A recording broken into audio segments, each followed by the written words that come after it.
Hi. I've been asked to give my witness of my relationship, how it has grown, my relationship with God. So let's go back to many years ago to that word, witness. I was somewhere where somebody was giving a testimony, an account of how God had worked in their lives and just helped them through such terrible times. And the lady next to me said, "Wow, what a witness." And I agreed with her. Although in my mind, I was thinking, what a witness. What is a witness? Witness to me was a 1980s movie with Harrison Ford in it. Witness just wasn't a word that I grew up with, even though I grew up in a great Christian family. We sang Go Tell It on the Mountain, but I didn't realize that was witnessing, going and telling other people about God and His love for me and what He does for me.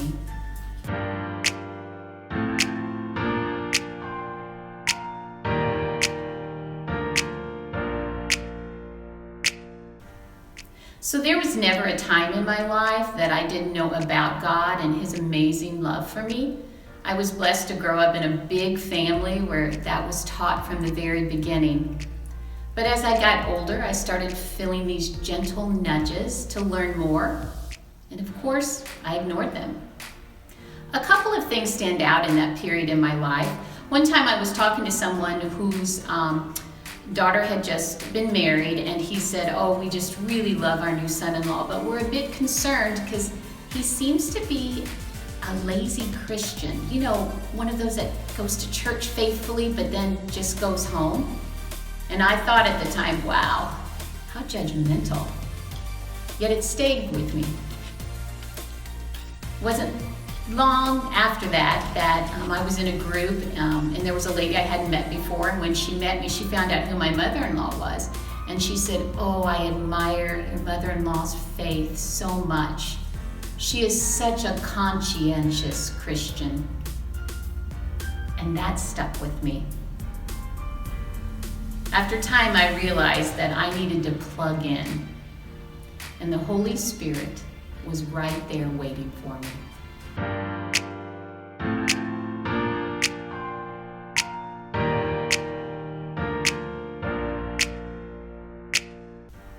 Sanctification. It's another big churchy word, but it's simply just the journey from knowing God, accepting Jesus, and then getting to really know Him. It's just maturing in your faith. That's sanctification.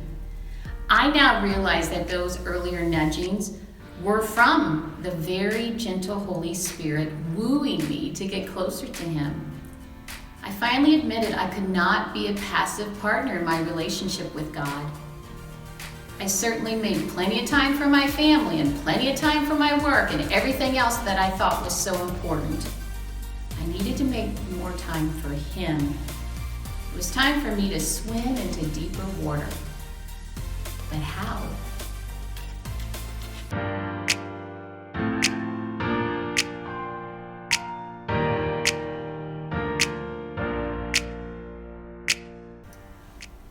I noticed people around me that I admired made Bible study a priority in their lives. And I'm not talking about daily devotionals, which certainly are a blessing. I'm talking about they made the effort to attend group Bible studies.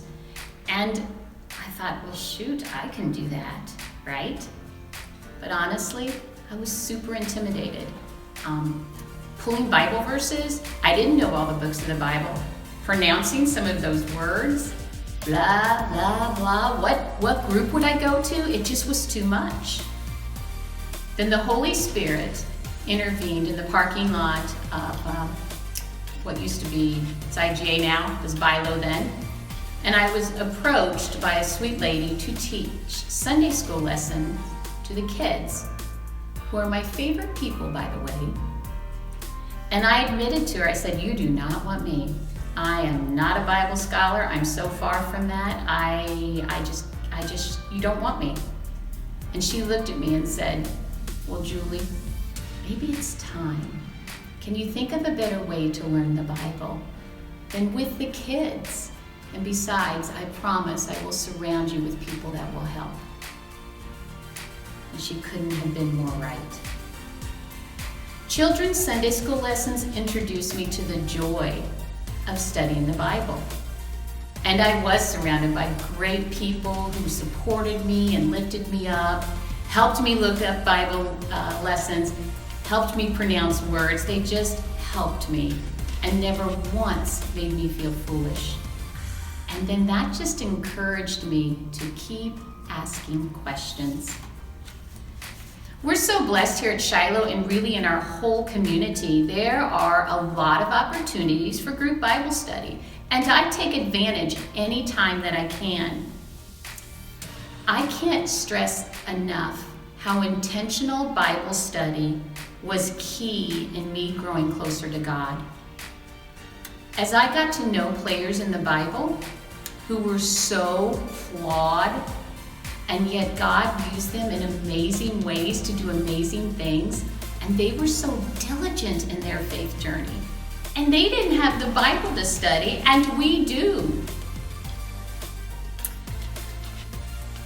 Spending time in His Word has affected everything in my life.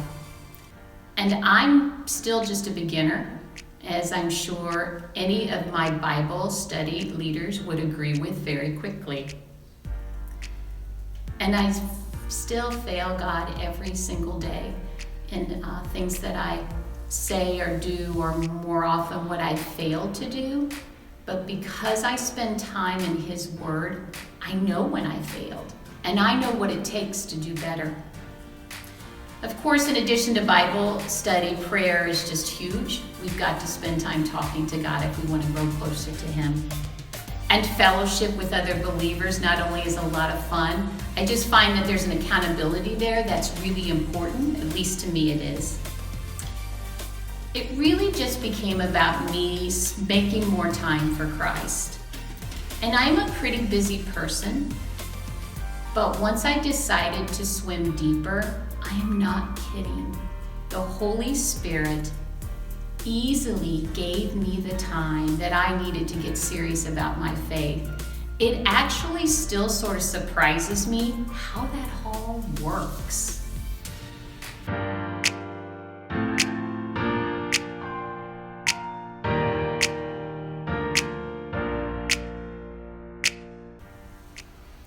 God continues to woo me to Him. Isn't that a great word, woo? He's wooing me. And when I get out of balance, I feel the nudging to turn right back to Him. I've learned that my faith is not going to grow just by sitting and hoping. My faith should result in action. Today's Bible lesson in 2 Peter gives great direction in what we can do to mature in our walk with Christ. I don't want to disappoint my God. And man, wouldn't it be the pits? You know that one part of 2 Peter? What if when we meet God in the next life, what if He would say, "Yes, Julie," I'm pretty sure that's how God sounds. "Yes, Julie, you love me and you were a good Christian, but you were ineffective and unproductive in your knowledge of me." You've heard me say "I" a lot today, and I don't like that. So I just want to stress that my faith journey is a result of the power of the Holy Spirit. He provides all we need to grow.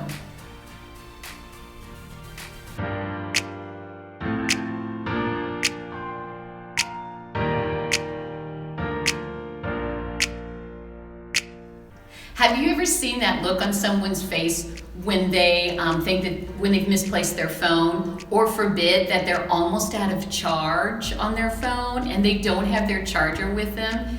It's kind of comical to watch as long as it's not you. I keep a charger at home. I keep a charger in my vehicle. I keep a charger at 2 places at work. I gotta be charged. Now, all of that I did, it took some planning and it took some action. Well, shouldn't our faith too? What are you doing to get charged for Christ?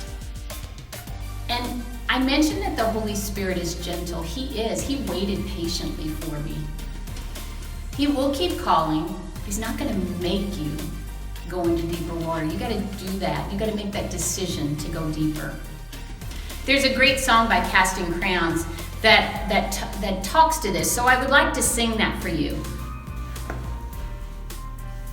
Kidding. I'm not going to sing. Are you kidding? I wouldn't do that to you. But I will share these lyrics with you. Your spirit is a gentleman.